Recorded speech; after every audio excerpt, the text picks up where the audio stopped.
তো দর্শক আমরা আজকেও আসলে মাহমুদ ভাই গত ৩ দিন ধরে জেলখানায় তিনি তার অসুস্থ মাকে দেখার জন্য গেছেন। তিনিও একজন বয়োজ্যেষ্ঠ মানুষ, নানা শারীরিক জটিলতায় আক্রান্ত। ১ম কথা হচ্ছে তার জেলে যাওয়ারই কথা ছিল না, যদি তারা সিদ্ধান্ত নিতে পারত যথাযথভাবে। যেহেতু তারা সিদ্ধান্তহীনতায় ভুগেছে অথবা তারা চেয়েছে মাহমুদুর রহমান জেলে যাক। আ এই সরকারের মধ্যে আপনারা জানেন যে হাসিনার ভূতেরা এখনো সক্রিয়। সেই ভূতেরা হয়তো চেয়েছে মাহমুদুর রহমান জেলে যাক।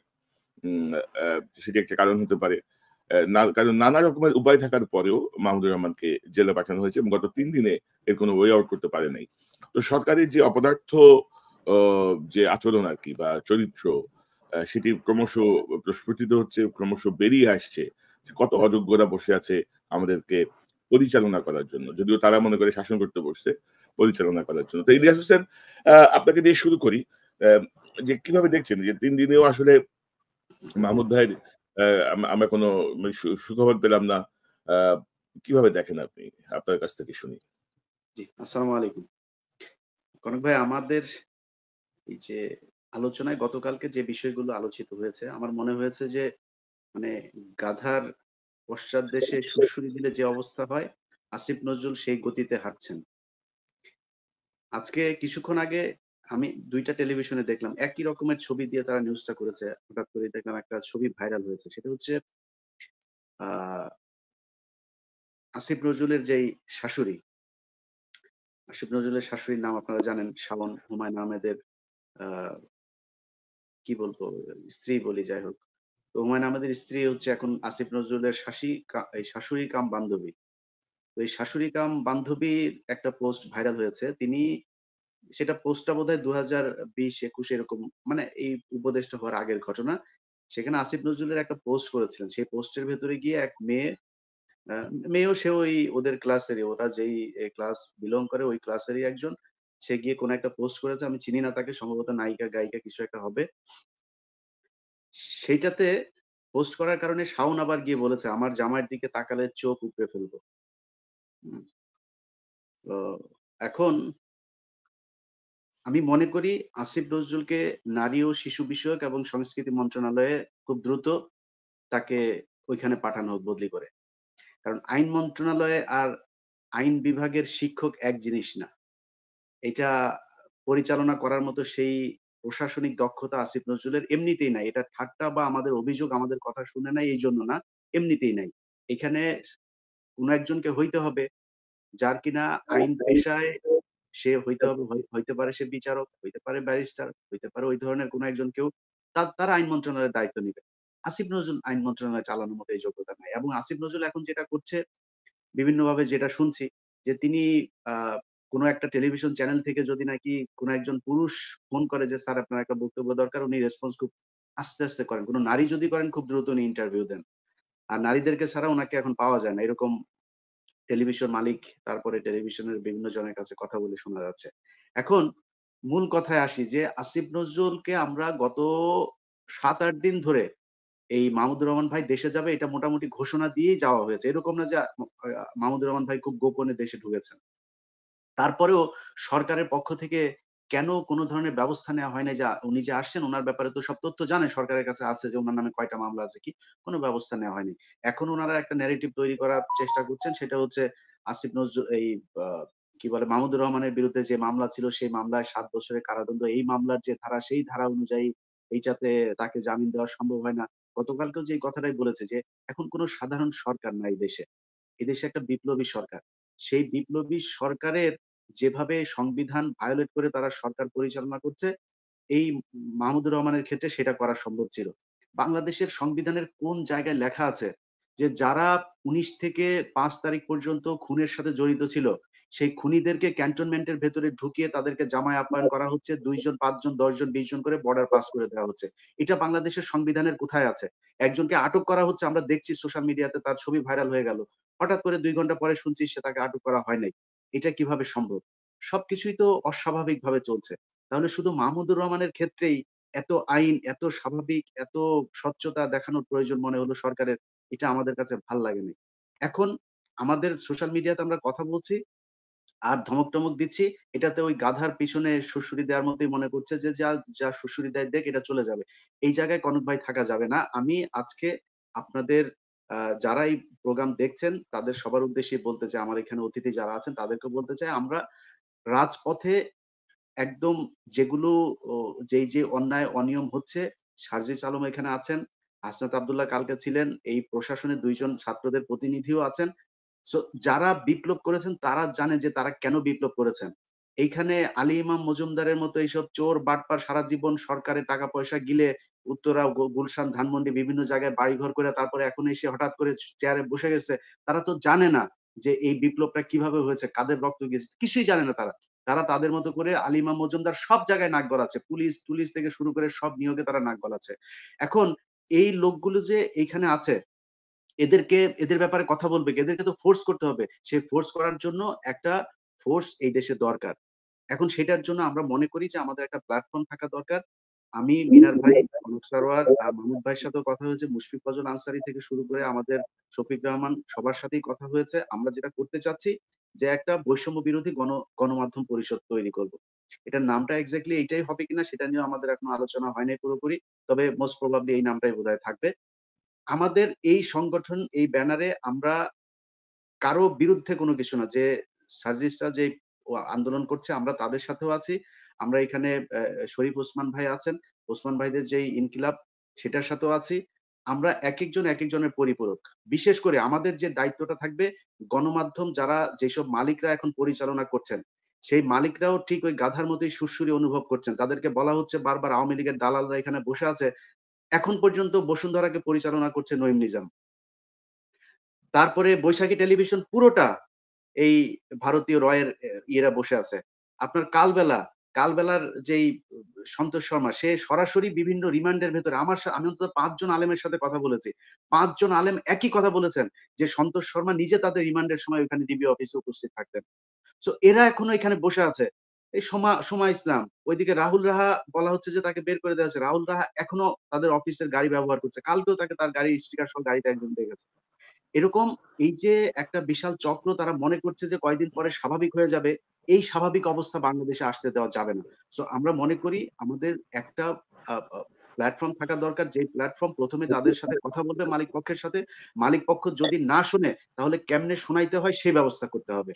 জি। আমার প্রাথমিক বক্তব্য এতটুকুই। আমার মনে হয় যে এটা একটা ভালো উদ্যোগ হবে। আমরা তো কথা বলছিলামই। এটা নিয়ে নিশ্চয়ই আমরা আরেকটু কথা আগাবো এবং আমরা একটা ফরমাল একটা ঘোষণা দিব। আমরা সমন্বয়কদের সঙ্গে কাজ করব বা প্রত্যেকটা প্ল্যাটফর্ম যেখানে আছে। কারণ এই জায়গাগুলো থেকে আমার মনে হয় যে এদেরকে সহযোগিতা করা প্রয়োজন। কারণ বাংলাদেশের এত রক্তের পাতের বিনিময়ে আমাদের যে বিজয় সেটি টিকিয়ে রাখতে হলে আসলে সব দিক থেকে এক ধরনের চাপ প্রেশার গ্রুপ তৈরি করতে হবে। সার্জিস আমি আপনার কাছে আসি। এই যে মাহমুদুর রহমান সাহেব ধরেন কোর্টে আত্মসমর্পণ করলেন, তিনি জেলে পাঠিয়ে দেওয়া হলো। এখানে কিছু কথা বলা হচ্ছে যে মাহমুদ ভাইকে আমরা বলেছিলাম, তিনি কথা শুনেন নাই। তাকে বলেছিলাম আপনি হসপিটালে যান। হসপিটাল থেকে যে আবেদন করেন আপনি অসুস্থ। কোর্ট আপনাকে হসপিটালে থাকার ব্যবস্থা করে দিবে। অথবা আ আ আপনি এ কি বলে ওই যে ফৌজদারি কার্যবিধি 401 এর আওতায় আবেদন করেন, তাহলে আমরা মামলাটা স্থগিত করে দিব। অর্থাৎ ধরেন যেগুলো বলা হচ্ছে এগুলো হচ্ছে এক ধরনের কি বলবো? এক ধরনের ব্যাকডোরের পথ। মাহমুদ ভাই তো এই পথে যাবে না, এটা সবাই জানে। তো এখন এর বাইরেও পথ ছিল। সেই মামলা শফিক রেহমান, মিজানুর রহমান, ভূঁইয়া মিল্টন তাদের আবেদনের প্রেক্ষিতে যে ১ বছর স্থগিত করা হয়েছে। তো ওই ২ জনকে কেন করলা রে ভাই? একসাথে সকল আসামির কার্যক্রম স্থগিত করে দিলেই তো হয়। একজন আবেদন করলেই তো হলো। এ ম্যাজিস্ট্রেট কোর্ট এই জামিন বা তাকে জেলে পাঠানোর বিষয়টা প্রলম্বিত করতে পারত। সাথে পাঠাতে হবে এমন কোনো কথা নাই। হিয়ারিং আরো ৩ দিন পরে করতে পারত, ১০ দিন পরে করতে পারত। তো এই যে একটা অব্যবস্থাপনা বা ধরেন সার্জিস আপনি আন্দোলনের এই ছাত্র আন্দোলনের অনেকটা পুরোধার ভূমিকাতেই ছিলেন। যে গ্রুপটা আপনারা সামনে ছিলেন তার মধ্যে আপনি অন্যতম। আপনি কি মনে করছেন যে প্রায় ২ মাস হয়ে গেল। ২ মাস হয়ে যাচ্ছে আর ৭ দিন গেলেই ২ মাস পূর্ণ হবে। Are you happy with the performance of the government? Are you happy with their activities? What is your observation? আ আমরা যদি আমাদের জায়গা থেকে বলি, শুধু আজকে এখানে নয় আসলে বেশ কিছুদিন ধরেই ১ মাস হয়ে যাওয়ার পর থেকে আমরা আমাদের জায়গা থেকে স্পষ্ট করে বলছি, ইভেন আমি আমার জায়গা থেকে অনেকবার বলেছি যে অন্তর্বর্তীকালীন সরকারকে আমরা আসলে যেই জায়গাটিতে দেখতে চাই, যেই ফর্মে দেখতে চাই, ছাত্র জনতার যে স্পিরিট ছিল, ওই স্পিরিট কিংবা আমাদের ভিতরে যে অন্যরকম একটা তেজ ছিল যেটি নিয়ে আমরা সেই 6 জুন থেকে শুরু করি 5ই অগস্টের এই ফ্যাসিস্ট হাসিনা সরকারের পতন ঘটিয়েছি, সেই স্পিরিটটা কেন যেন আমরা চালচলনে, কথাবার্তায়, আঙ্গিকে কিংবা কাজের মাধ্যমে স্টিল অন্তর্বর্তীকালীন সরকারের আমাদের যারা উপদেষ্টা রয়েছেন তাদের মধ্যে দেখতে পাচ্ছি না। ইভেন আমরা এটাও কথা বলেছি যে আমরা এই অন্তর্বর্তীকালীন সরকারে উপদেষ্টা হিসেবে যারা এসেছেন খুবই ভালো, তাদের এই অভিজ্ঞতা রয়েছে, খুবই ভালো তাদের বিভিন্ন জায়গায় যে সৎ কিংবা তাদের যে অন্য ক্ষেত্রে তাদের একটি সম্পৃক্ততা জনমানুষের সাথে সেটি ছিল। কিন্তু সবচেয়ে গুরুত্বপূর্ণ বিষয় এই মুহূর্তে আমাদের কাছে সেটি হচ্ছে যে তারা আসলে যেই আমরা আমাদের জায়গা থেকে স্পিরিট বা তেজ নিয়ে রাজপথে পুরো বাংলাদেশের ছাত্র জনতা এই আন্দোলনটি করেছে, একটি ফ্যাসিস্ট সরকারের পতন ঘটিয়েছে, ওই তেজোদ্দীপ্ত মনোভাব কথা এবং কাজের মধ্যে তাদের মধ্যে ওইভাবে দেখা যায় না।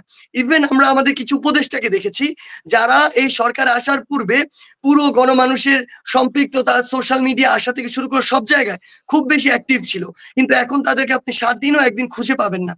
সেই জায়গায় আসলে আমরা আমাদের যে চার্মের যে বিষয়টি ছিল বা তরুণ প্রজন্মের যে নতুন করে একটি প্রত্যাশা ছিল, সেই জায়গায় আমরা একটি বিস্তর একটি ফারাক দেখতে পাই।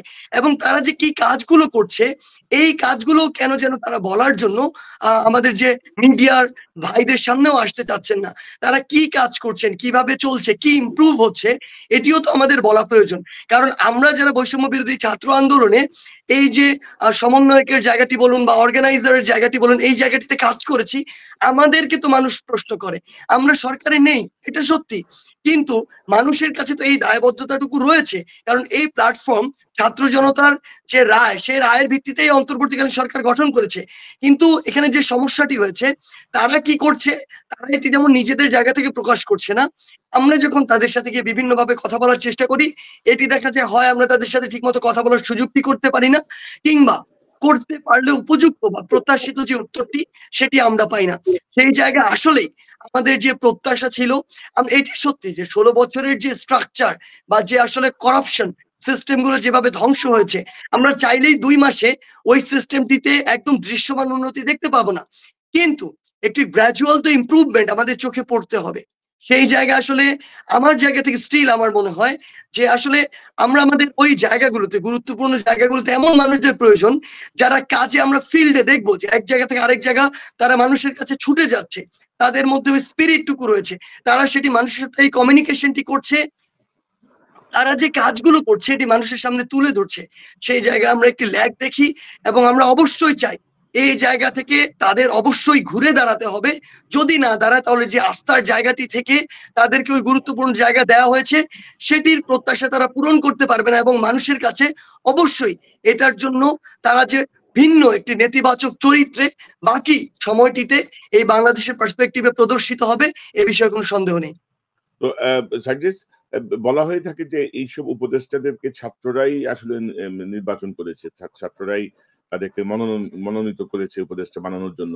যেমন ডক্টর ইউনূসের ব্যাপারটা আমরা জানি যে আপনারাই তাকে রাজি করিয়েছেন, কিন্তু অন্যান্য উপদেষ্টাকে বলা হচ্ছে যে আপনারা তালিকা দিয়েছেন, আপনাদের মনোনীত উপদেষ্টা এরা।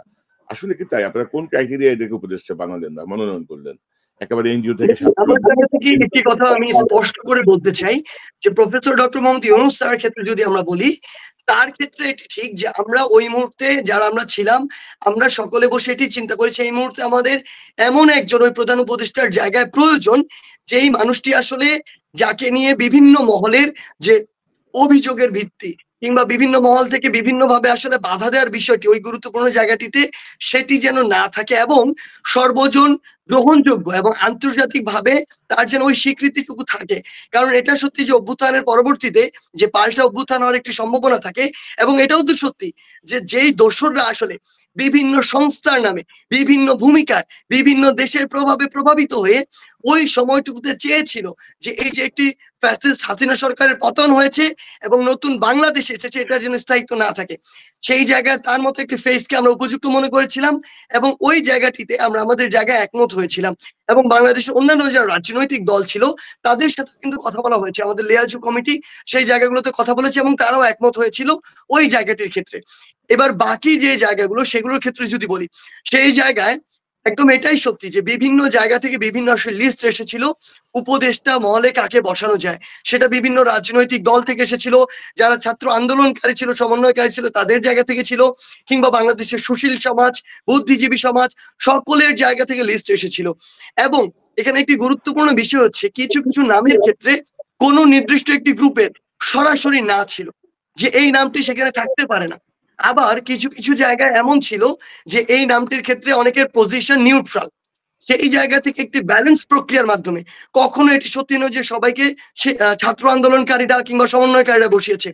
বিভিন্ন স্টেক হোল্ডারের মতামতের ভিত্তিতে এবং যাকে নিয়ে কমপ্লিটলি এরকম একটা অ্যালিগেশন ছিল না যে তাকে বসানো যাবে না, সেই সার্বিক বিষয়গুলো ইভেন এখানে যারা যিনি আমাদের প্রধান উপদেষ্টা রয়েছেন তার জায়গা থেকেও কাকে নিয়ে কাজ করবেন এই জায়গাটি দিয়ে নিয়েও কিছু মতামত ছিল।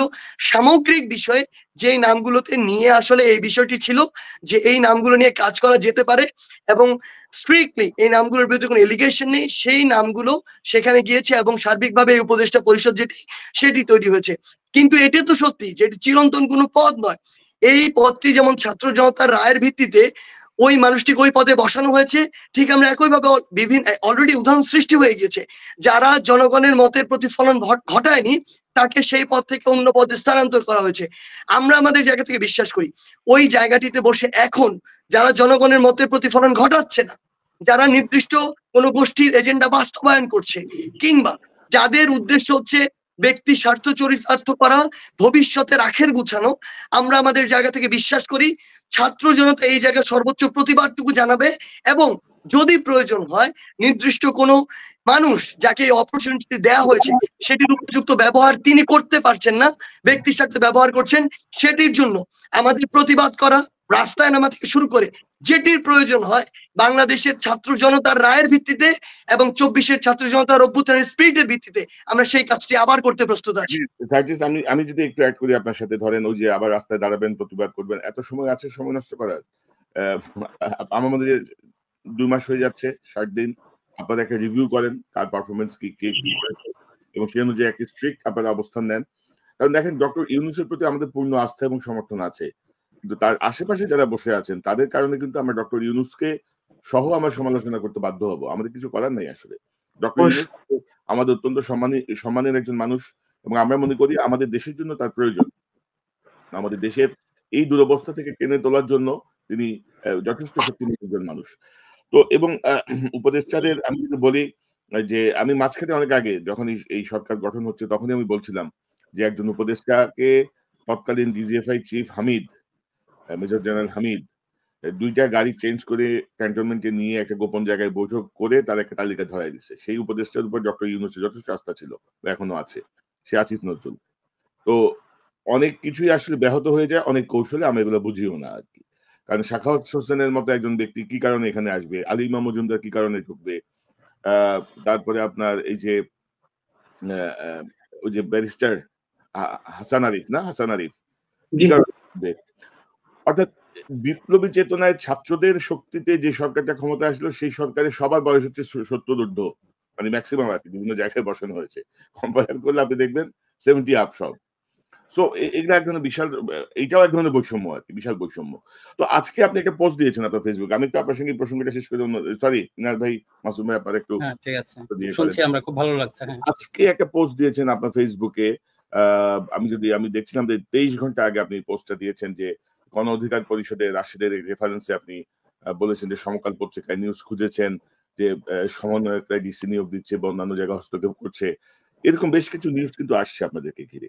এবং আপনার স্ট্যাটাসের যে টোন মানে কোনো সাক্ষ্য প্রমাণ কিন্তু নাই। বলে দেওয়া হচ্ছে এটা সমন্বয় করছে, এটা সমন্বয়কের সুপারিশ বা ইত্যাদি, ইত্যাদি।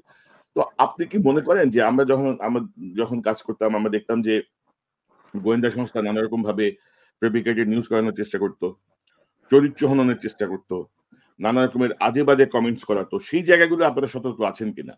কারণ আমরা দেখছি যে মিডিয়াতে কিন্তু কোনো পরিবর্তন আসে নাই। সেই হাসিনার লোকজনই বসা বিভিন্ন জায়গায় এবং নানা মেকানিজম করছে। তো আপনার এই স্ট্যাটাস বা আমি যা বললাম সবকিছু মিলিয়ে আপনার পর্যবেক্ষণটা কি? আচ্ছা, আমি গতকালকে আসলে এর আগেই বেশ কিছু জায়গায় এটি দেখেছিলাম, যে এরকম বলা হচ্ছে আরকি যে বাংলাদেশের 64 জেলার 64 জন ডিসি নিয়োগ দেওয়া হয়েছে এবং এর মধ্যে নাকি 56 জন ডিসি, ১ম কথা বলা হচ্ছে যে তারা আওয়ামী লীগের দোসর। দ্বিতীয় কথা যেটি বলা হচ্ছে সেটি নাকি আমি আর হাসনাত মিলে নিয়োগ দিয়েছি। তো তখনই আসলে আমরা এই জিনিসটিকে বেশি ওইভাবে পাত্তা দেইনি। কারণ আমরা এটি আসলে দেখছি যে বিভিন্ন জায়গায় এই গুজবগুলো ছড়ানো হচ্ছে। ওই যে সিআরআই কিংবা হাসিনার যারা দোসর তারা কিন্তু এখনো সবগুলো হারিয়ে যায়নি। কিংবা আপনি যদি লক্ষ্য করেন যে এখানে একটি গোষ্ঠী রয়েছে, যে গোষ্ঠীটি এখন তাদের ব্যক্তিগত কিছু দলীয় স্বার্থ এটাকে বেশি প্রায়োরিটি দিচ্ছে দেশের স্বার্থের চেয়ে। কিংবা এই ফ্যাসিস্টকে দমন করে একদম পতন ঘটিয়ে অ্যাকচুয়ালি এই বাংলাদেশের ছাত্র জনতার যে একটি গ্রহণযোগ্য নির্বাচন, সেই নির্বাচনের মাধ্যমে যে একটি সরকার গঠন, সেই প্রসেসে যাওয়ার আগেই কিছু মানুষ যারা আসলে তাদের ব্যক্তি স্বার্থ চরিতার্থ করার জন্য অ্যাকচুয়ালি এই যে সমন্বয়কদের নাম দিয়ে হোক কিংবা বিভিন্ন যারা ভালো কাজ করার চেষ্টা করছে তাদেরকে কেন জানি তারা পটেনশিয়াল থ্রেট মনে করা শুরু করছে এবং এখনই তারা মানে উঠে পড়ে নেমেছে যে কিভাবে তাদের প্রশ্নবিদ্ধ করা যায়। কিন্তু তারা এখনো এটি ভাবতে পারছে না যে এই যদি বিভাজনটি সৃষ্টি করা হয় এবং নিজেদের মুখোমুখি করা হয়, তাহলে বিগত 16 বছরে যেমন সিঙ্গেল একটি রাজনৈতিক দল, সে যে দলই হোক না কেন, অসংখ্যবার চেষ্টা করার পরেও ফ্যাসিস্ট হাসিনার কিছুই করতে পারেনি। কি পরিস্থিতি আবার তৈরি হবে, নিজেরা নিজেদের বিরুদ্ধে লেগে যাব, কিন্তু তারা তাদের যে ফায়দাটি নেয়ার চক্রান্ত করে আবার একটি বড় ক্ষতি করার সেই কাজটি তারা করে ফেলবে। তো সেই জায়গা থেকে আমরা এটিকে সেভাবে আমি বা হাসনাত আমরা পাত্তা দেইনি।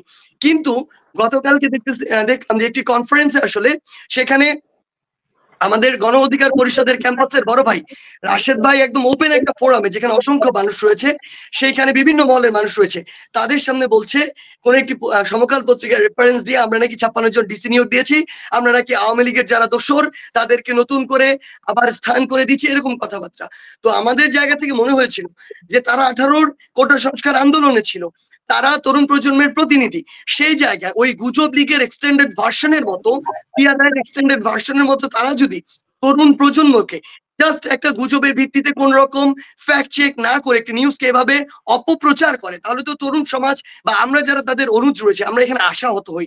তার চেয়ে সবচেয়ে বড় কথা, তিনি তো এই প্রশ্নটি যদি এমন হয়েও থাকে যে আওয়ামী লীগের দোসররা নতুন করে পুনর্বাসিত হচ্ছে 56 জন ডিসি, এই প্রশ্নটি তার কাকে করা উচিত? কেন এই প্রশ্নটি তিনি সার্জিস হাসনাতকে করবেন? এই প্রশ্ন তো করা উচিত যে জনপ্রশাসনে বসে রয়েছে ওই আলী ইমাম মজুমদার, তাকে আজকে থেকে প্রায় 1 যুগ আগে যে আলী ইমাম মজুমদার মন্ত্রী পরিষদ সচিব ছিল 1/11 সময়, সেই আলী ইমাম মজুমদারকে এই 16 বছর পরে বাংলাদেশে কি এতই যোগ্য মানুষের অভাব পড়েছিল ওই জনপ্রশাসনের দায়িত্ব দেওয়ার জন্য যে তাকে এই বুড়ো বয়সে টেনে হিচড়ে এনে এখানে আবার বসাতে হবে? যে আলী ইমাম মজুমদার ওই 1/11 সময় সার্ভ করে এসেছে এবং এই 1/11 নির্বাচন এক স্টিল প্রশ্নবিদ্ধ, ওই নির্বাচন কি আওয়ামী লীগকে সহযোগিতা করেছে কিনা এই বিষয়ে অসংখ্য কথা রয়েছে। সেই জায়গায় ওই আলী ইমাম মজুমদারকে এখানে এসে বসানো হয়েছে এবং সবচেয়ে বড় কথা, আলী ইমাম মজুমদারের পিএস কাকে করেছে? তিনি পিএস করেছে আহসান কিবরিয়া নামের এমন একজন ব্যক্তিকে, যিনি বিগত 9 বছর ধরে ওই প্রধানমন্ত্রী কার্যালয় ফ্যাসিস্ট হাসিনা সরকারের দোসর হিসেবে একজন গুরুত্বপূর্ণ একজন এজেন্ট হিসেবে কাজ করেছে। তিনি 5 বছর ওই প্রধানমন্ত্রী কার্যালয়ের পরিচালক ছিল, 4 বছর ধরে 2 মেয়াদে মহাপরিচালক অ্যাডমিন ছিল প্রশাসনে। তাহলে প্রধানমন্ত্রী অর্থাৎ কার্যালয়ের, শেখ হাসিনার কার্যালয়ের যে মহাপরিচালক বিগত 4 বছর ধরে, যেদিন ছাত্র জনতার অভ্যুত্থান হলো, ফ্যাসিস্ট হাসিনার পতন হলো, সেদিনও যে ওই কার্যালয়ের মহাপরিচালক, তাকে এনে তিনি পিএস বানালেন। যদি আওয়ামী লীগের ছাত্রলীগের দোসরদের আবার পুনর্বাসিত হয় তাহলে সেটি কার মাধ্যমে হচ্ছে? তাহলে এই প্রশ্নটি আলী ইমাম মজুমদারকে করা উচিত, আহসান কিবরিয়াকে করা উচিত। তারা কিভাবে ওই গুরুত্বপূর্ণ চেয়ারগুলোতে বসে থাকে তাদেরকে প্রশ্ন করা উচিত। সচিবালয়ের ভিতরে এখনো কিভাবে টাকার লেনদেন হয় তাদেরকে এই প্রশ্নটি করা উচিত। সচিবালয়ের ভিতরে 2 মাসের মধ্যে 3টি প্রমোশন পেয়েছে, বঞ্চিতর নাম ভাঙিয়ে খাচ্ছে, অথচ তাদের বিরুদ্ধে বিভাগীয় মামলা রয়েছে, অথচ তাদেরকে বিভিন্ন মেয়াদে বিভিন্ন সময় শাস্তি দেওয়া হয়েছে। সেগুলো কোনো বিবেচনা না করে বঞ্চিত একটি জাস্ট নাম দিয়ে তাদেরকে এভাবে পুনর্বাসিত করা হচ্ছে। আমরা আজকে দেখছি যারা বঙ্গবন্ধু শেখ মুজিবুর রহমানকে তেল দিয়ে তেলে ভরা তৈলাক্ত বই তৈরি করেছে, সেসব লোকগুলো আজকে সচিব হচ্ছে। এগুলো কোথা থেকে হচ্ছে? এগুলোকে আমরা দিচ্ছি? আমরা কোন অথরিটি?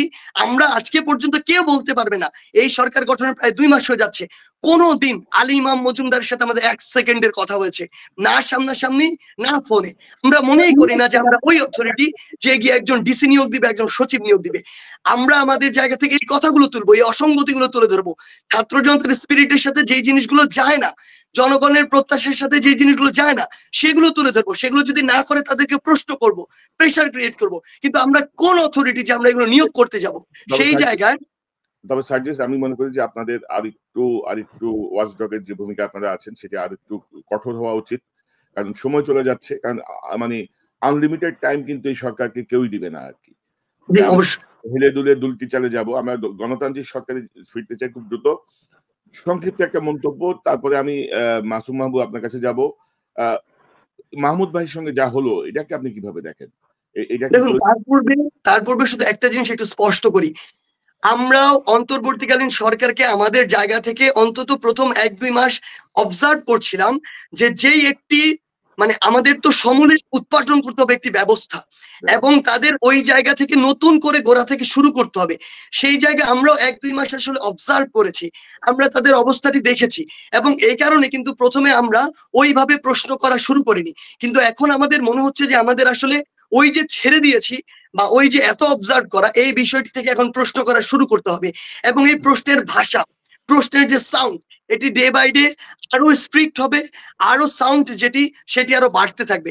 সেই জায়গা আমরা আপনাদেরকে নিশ্চিত করতে চাই, এবং আপনাদের মাধ্যমে বাংলাদেশ সহ পুরো পৃথিবীতে বাংলাদেশের যারা মানুষ রয়েছে, বাংলাদেশি রয়েছে, তাদেরকে নিশ্চিত করতে চাই। এবং আমাদের মাহমুদুল ভাইয়ের সাথে যেটি হয়েছে, আমরা আজকে একটি জিনিস থেকে অবাক হলাম। রানা প্লাজা শত শত মানুষের মৃত্যুর জন্য যেই মানুষটি প্রত্যক্ষ এবং পরোক্ষভাবে দায়ী, ওই রানা প্লাজার যে মালিক, তার আজকে জামিন হয়ে গিয়েছে। কিন্তু মাহমুদুর ভাই যে জামিন, সেই জামিনটি হয়নি। বিভিন্ন যে তাদের মারপ্যাচ, আইনের মারপ্যাচ, তাদের যে লাল ফিতার যে দৌরাত্ম, যেটি সচিবালয় থেকে শুরু করে বিচার বিভাগ, প্রত্যেকটি জায়গায় আমরা বিগত বছরগুলোতে দেখে এসেছি, সেই চিত্র এখানেও দেখছি।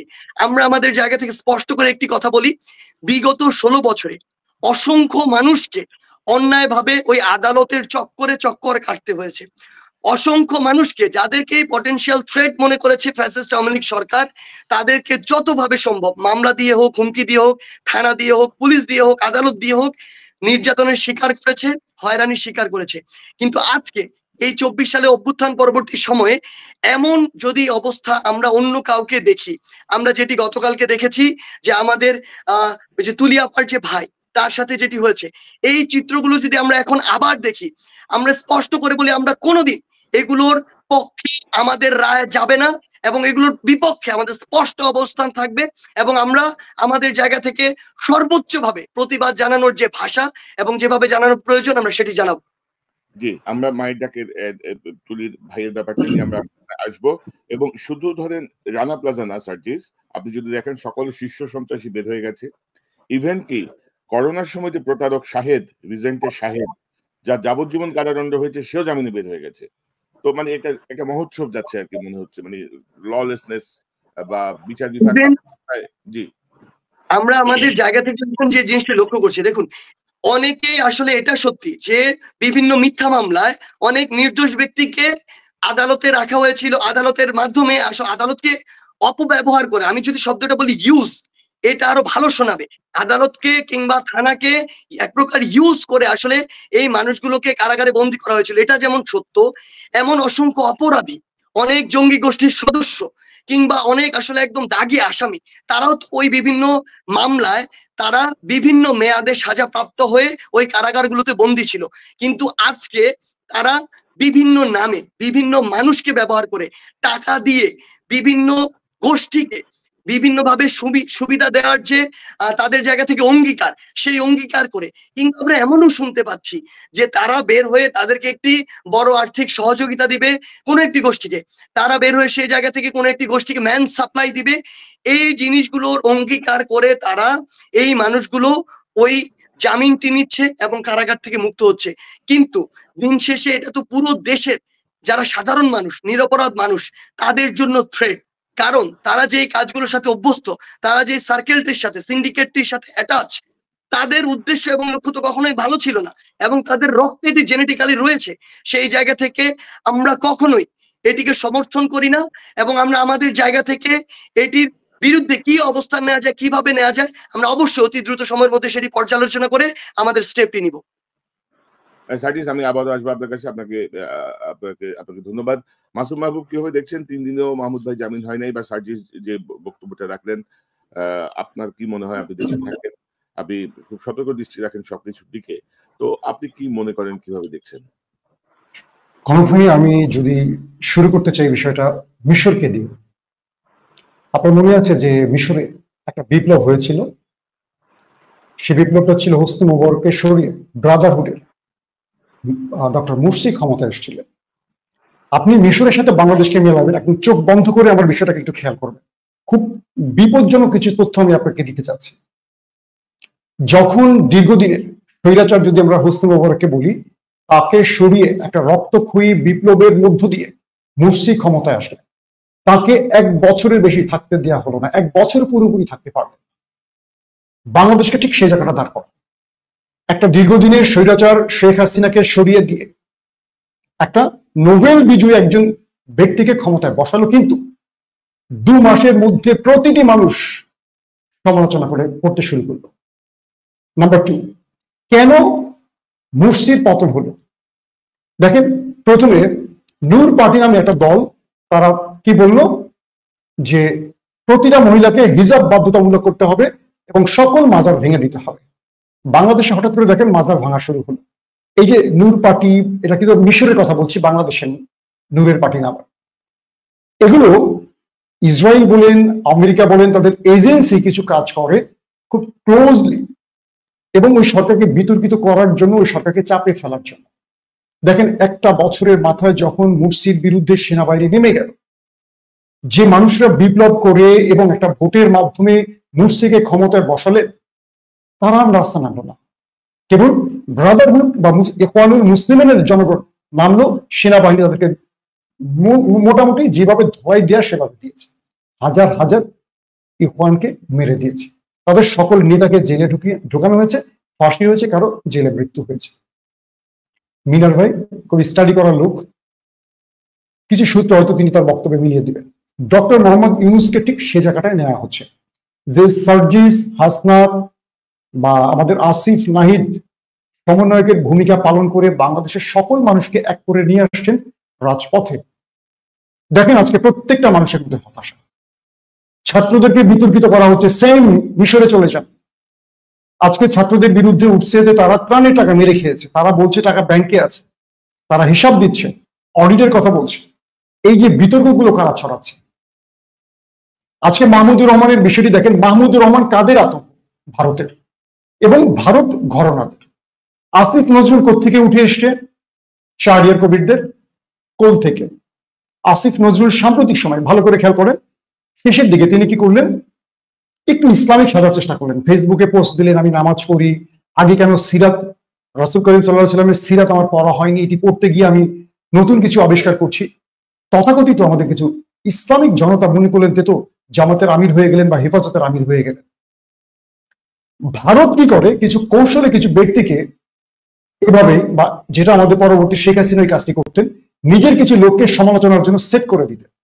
তো ভারতের কিছু এজেন্ডা আছে বা কিছু এজেন্ট আছে যারা আমাদের সাথে মিশে কাজ করে, এবং এই ব্যক্তিরা আমাদের সুরে কথা বলে, কিন্তু এরা আমাদের না। যেমন আমাদের ইসলামিক দল, এর মধ্যে বেশ কিছু দল আছে যাদেরকে প্রতিবেশী এজেন্সি পালে, লালন পালন করে। তাদের একটাই কথা, কোনোভাবে ইসলামিক শক্তিকে এক হতে দিবে না।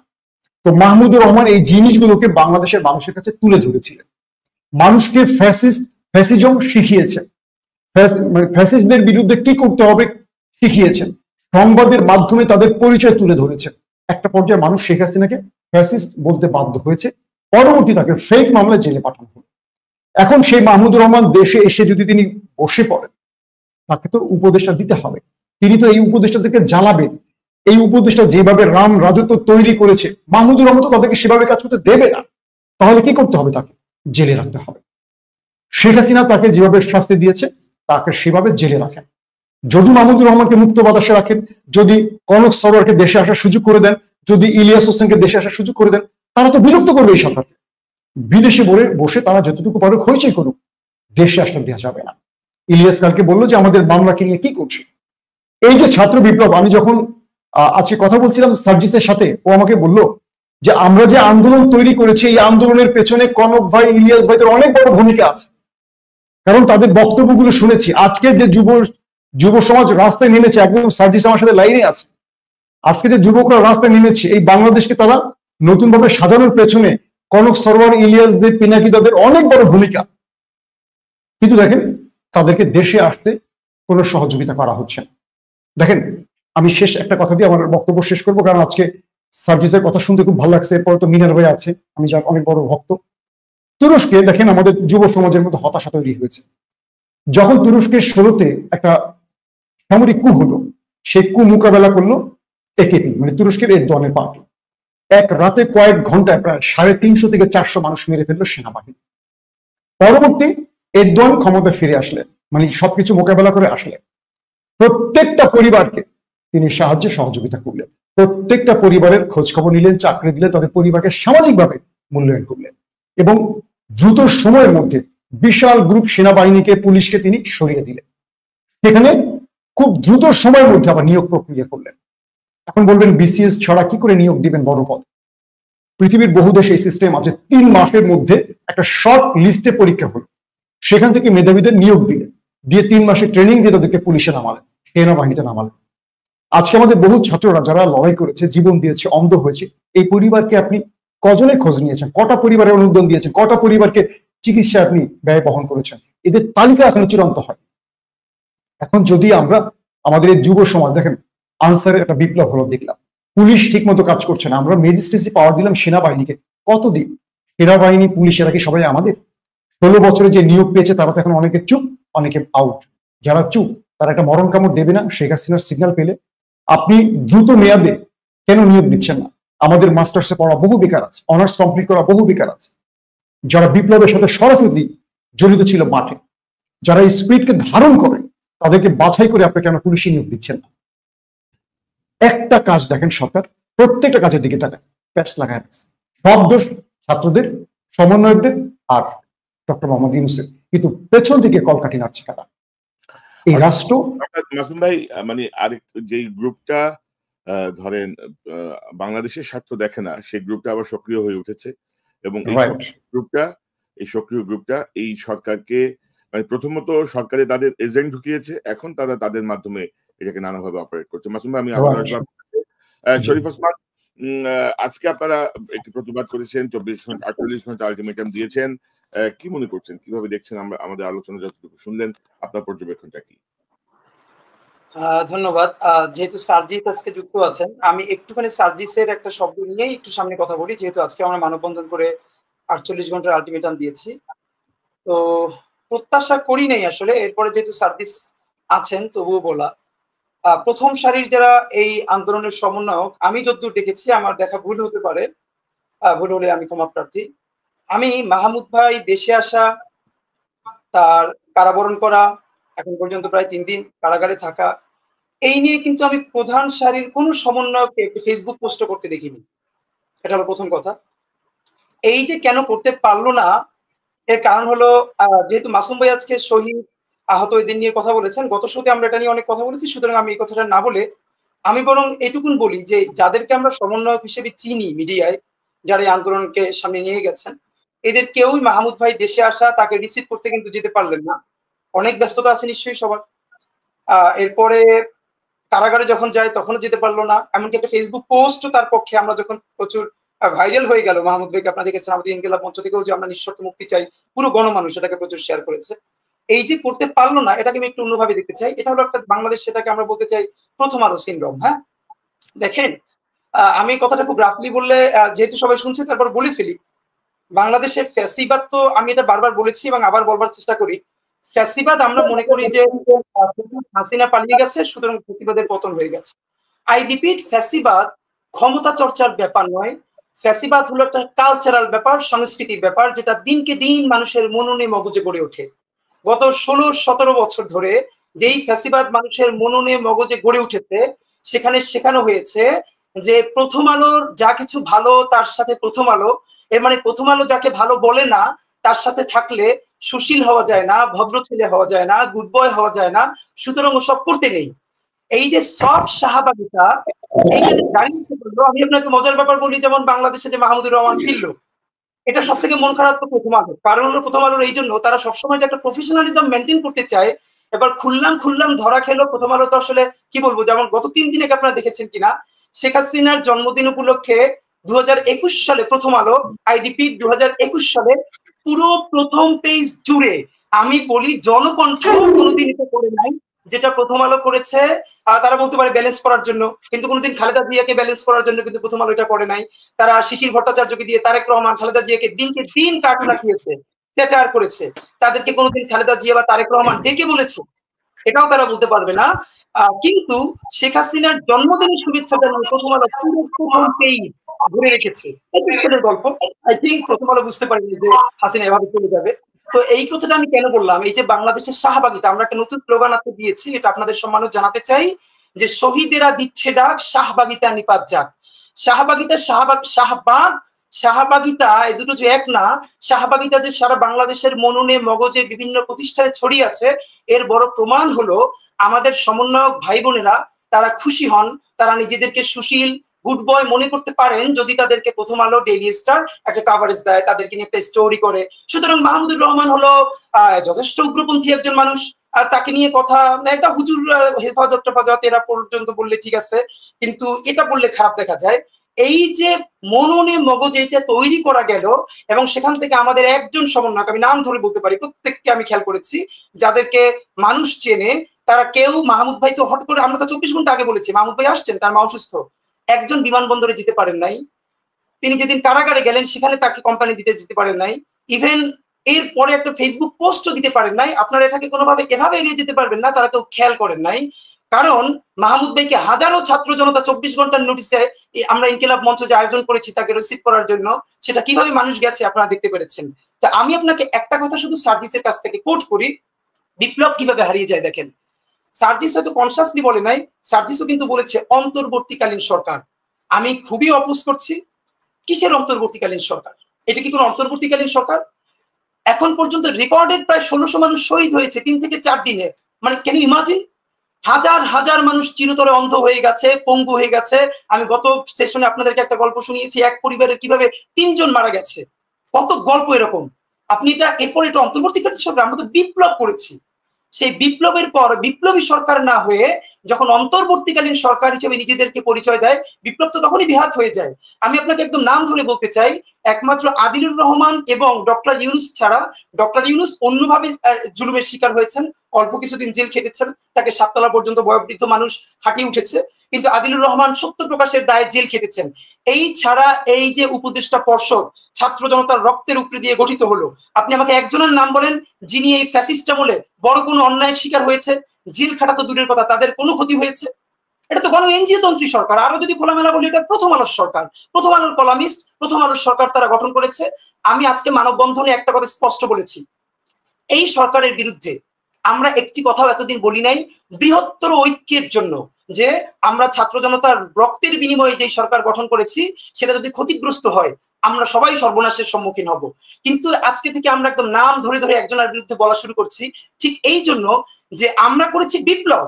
সর্বপ্রথমে বিপ্লব বেহাত হয়েছে ফ্যাসিবাদের যে সংবিধান, যে ফ্যাসিস্ট সংবিধান, যেটা বাংলাদেশের কোন জনমানুষের গণমানুষের আকাঙ্ক্ষার প্রতিফলন হয় নাই। এটা আওয়ামী লীগের নিজস্ব, কি বলবো, যে একটা সংবিধান তো নয়, নিজস্ব গঠনতন্ত্রের চেয়ে আরো বাজে কিছু, সেইটা বাংলাদেশের মানুষের নামে সংবিধান নামে চাপিয়ে দেওয়া হয়েছে। আর সেই সংবিধানের অধীনে আমাদের এই সরকারকে শপথ নেওয়ার জন্য বলা হয়েছে। সেদিনে তো আমাদের কি হয়ে গেছে, এই চুপ্পু যে হলো বাংলাদেশের সর্বোচ্চ, কি বলবো আপনাকে, মানে সচিবালয়ের, মানে সে কি হতে পারে, সে রাষ্ট্রপতি হচ্ছে, সেই রাষ্ট্রপতির অধীনে আপনি শপথ গ্রহণ করে আপনি তো প্রথমেই সেটা নাই করে দিয়েছেন। এখন আমি আপনাকে যেটা বলি, আপনারা যেটা খুবই বাজেভাবে বলতে চাই, আল্লাহ না করুক যদি তাবেদার সেবাদার কোন সরকার আবার বাংলাদেশে ফিরে আসে, যারা শহীদ হয়ে গেছে আল্লাহ তাদেরকে নিয়ে গেছেন, আহত হয়ে আছে, আমি আমার মতো সমন্বয়ক সার্জিস হাসনাতদের মতো লাখো তরুণ যারা বাংলাদেশে নেমে এসেছিল, জীবনের ভয় উপেক্ষা করে। আপনি একটা জিনিস খেয়াল করেছেন কিনা, একটা ছেলেকে খুব ভাইরাল হয়েছে যে এত ক্লোজ একটা ছেলেকে গুলি করছে, ছেলেটা সরছে না, ক্রিকেটের ব্যাটের মতো সেই গুলি প্রোটেক্ট করছে। মানে মানুষের উপর যে আল্লাহ কি ভর করিয়েছিলেন অদ্ভুত, মানে আমরা চিন্তা করতে পারি না। তো এই সরকার যদি কলাপস করে, সেই তাবেদার সেবাদার সরকার যদি আসে, আমাদের বাবা মায়েরা এই লক্ষ তরুণের হাড় গরু খুঁজে পাবে না আমাদের দাফন করার জন্য। সুতরাং আমরা এই সরকারের বিরুদ্ধে এতদিন কোনো কথা বলিনি, কিন্তু অবস্থা এমন গেছে আপনি খেয়াল করুন। আমি শুধু আসিফ নজরুল স্যারকে কেন বলবো, এই যে আমাদের সমন্বয়করা এই শাহবাগীপনা আইডিপি শাহবাগিতা থেকে মুক্ত হতে পারলো না, এই যে আপনারা খেয়াল করেছেন কিনা আমাদের যেই সব স্লোগান আমাদের ছেলেরা মেয়েরা লিখেছে, আন্দোলনের কয়েকদিন পরে সেই স্লোগান গুলোকে মুছে সুশীল সুন্দর সুন্দর কথা লেখা হলো। কেন? যে না না এগুলো অশ্রাব্য, এগুলো অশ্লীল। আরে সুশীল সুন্দর কথা বলে গত 17 বছরে তোমরা ফ্যাসিবাদকে নামাতে পারো নাই। আমাদের যেসব ছেলেরা মেয়েরা যে অশ্লীল অসভ্য নোংরা কথা বলে ফ্যাসিস্ট খুনি হাসিনাকে দেশ পালাতে বাধ্য করেছে, সেগুলো গালি না তো, সেগুলো তো অশ্লীল না তো, মহাকাব্য, পৃথিবীর সব থেকে পবিত্র শব্দ, সেগুলিকে মুক্তি দিল কারা? আমরা তাদেরকে কি আইডেন্টিফাই করেছি? আমাদের স্লোগান তুমি কে আমি কে রাজাকার রাজাকার, এই কথা শুনে প্রত্যেকটা মানুষ নেমে এসেছে। 1 মাসের মধ্যে সেটাকে বলা হলো তুমি নও আমি নই রাজাকার রাজাকার। এই শাহবাগিতা এই সুশীলপনা আপনাদেরকে কে শিখিয়েছে? এই যে প্রথম আলো, আমি কেন বারবার বলছি প্রথম আলো একটা প্রতিষ্ঠান না, প্রথম আলো বাংলাদেশে একটা সিম্বল, এটা একটা প্যাথোলজি। এই যে শাহবাগিপনা, আমি আপনাদেরকে বলি বাংলাদেশে কোনোদিন আওয়ামী লীগ হয়তো থাকবে না, কিন্তু শাহবাগিতা থাকবে। এই যে সব শাহবাগিতা, এর বড় প্রমাণ আমি বলি, আমাদের সার্জিস পর্যন্ত যখন বলছে অন্তর্বর্তীকালীন সরকার, তাহলে আমাদের যে বর্তমান যারা উপদেষ্টা আছে তারা নিজেদের, আপনি খেয়াল করেন তারা তো সবাই চাকরি করছে আইডিপি। আমরা যদি এখন আজকে সরকার কলাপস করে তাদের কি হবে? তারা কেউ হয়তো বিদেশ চলে যাবে, তারা নইলে আবার বাংলাদেশে এসে রেস্ট করবে, বাংলাদেশে তাদের তো কিচ্ছু হবে না। কিন্তু যাদের এই বিপ্লবে যার পরিবারের একজন মারা যায় নাই, আহত হয় নাই, নিহত হয় নাই, সেই স্পিরিট কিভাবে ধারণ করবে? আলী ইমাম মজুমদার তিনি সব থেকে বড় ইনেবলার, তিনি কি করেই হন? সুতরাং আমরা এটা বলবার চেষ্টা করেছি, মাহমুদুর রহমানকে আগামী 48 ঘন্টার মধ্যে সরকার নিজ উদ্যোগে যদি তার সকল মামলা প্রত্যাহার করে সসম্মানে মুক্তির ব্যবস্থা না করেন, আজকে আমরা রাজু ভাস্কর্যে দাঁড়িয়েছিলাম, আমরা রাজু ভাস্কর্যে দাঁড়াবো না।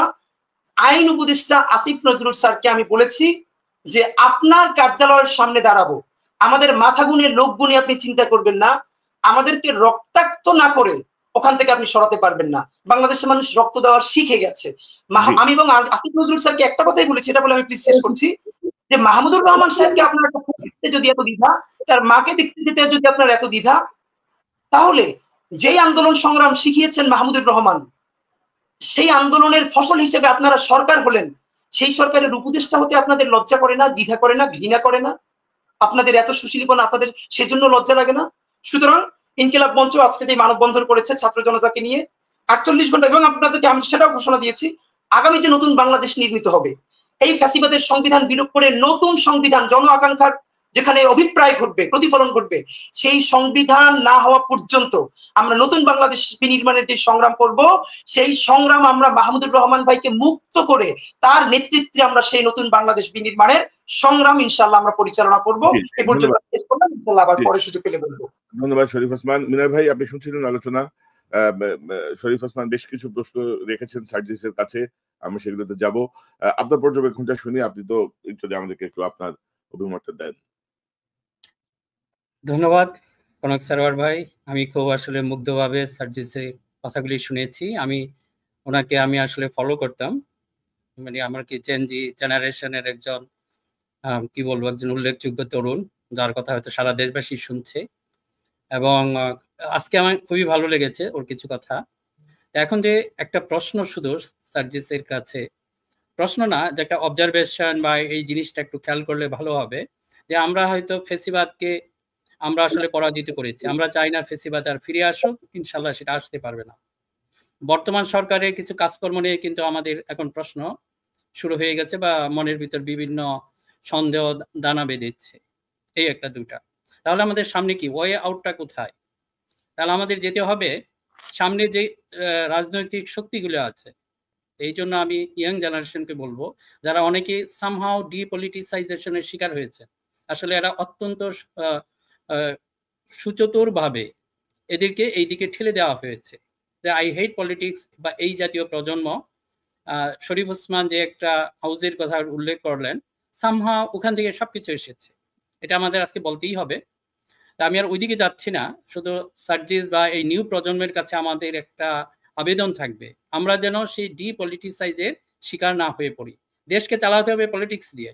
আমরা যদি ঠিক আছে যে এক্সিস্টিং পলিটিক্যাল সিস্টেম বা পলিটিক্যাল পার্টিকে আমাদের আপত্তি থাকতে পারে, দরকার পড়লে আমাদের নতুন পলিটিক্স বা একটা পলিটিক্যাল পার্টি ফর্ম করতে হবে। আমরা হয়তো আগেও বলেছি আমরা ওটাকে সাপোর্ট করব, কারণ আমরা চাই দেশটা পলিটিশিয়ানরাই এটা চালাবে। কিন্তু এখনো দেখা যাচ্ছে যারা আই হেট পলিটিক্স এর প্রবক্তা সামহাও তারাই এই দেশটা চালাচ্ছেন এখন।